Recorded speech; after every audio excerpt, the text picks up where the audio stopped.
So ayan guys, tapos na yung ginawa nating tint. Yan, 5% black sa labas, black. Yan, black yan. So itong windshield wala pa, hindi pa na. Tapos tatanggalin pa yung luma.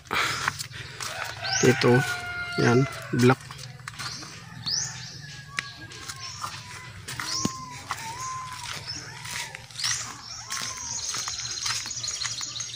Yan. So pag nasa labas ka, hindi mo gaano makikita yung tao, lalo na pag nasa sinag ng araw, hindi mo makikita yung tao sa labas. Yan. Pero sa loob makikita mo yung tao. Ayan, diba?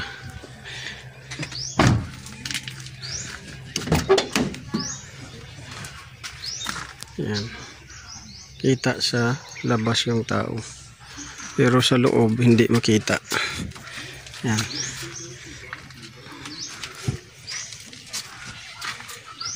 Pag nandito ka sa loob, yan yung view. Pag nandito ka sa labas, yan, black siya. Yan, black. Di makita yung tao.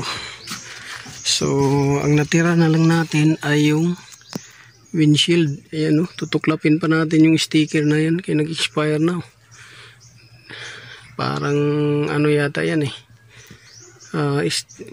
tempered sticker, hindi ako nagkamali.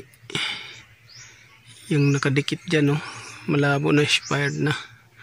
Ito yung tinuklap ko, hindi pa natapos, pero windshield na lang na iwan ito nandoon. So yan, tapos na yung sa driver side.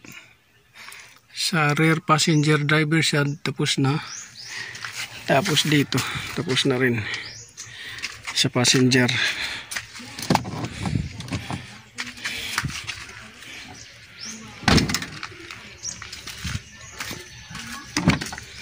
Dito tapos na rin to sa rear.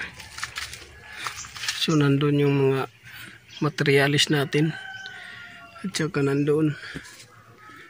So yun na lang, windshield na lang ang naiwan. Yan na lang ang tatapusin natin, yung windshield.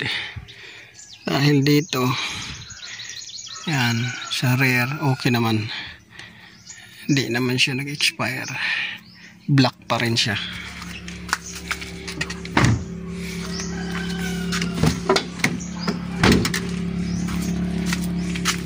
Yan, black pa rin.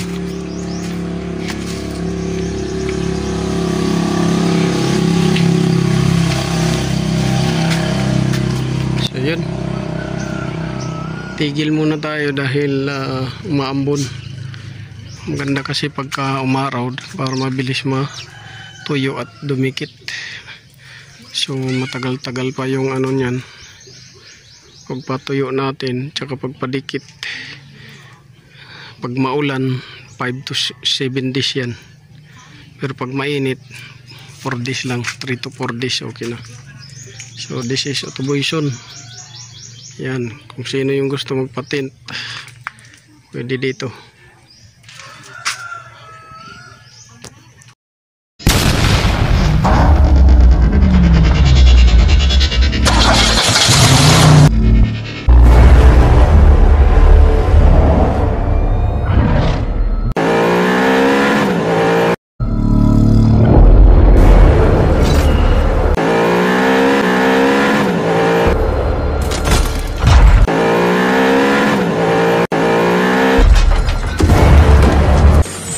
Make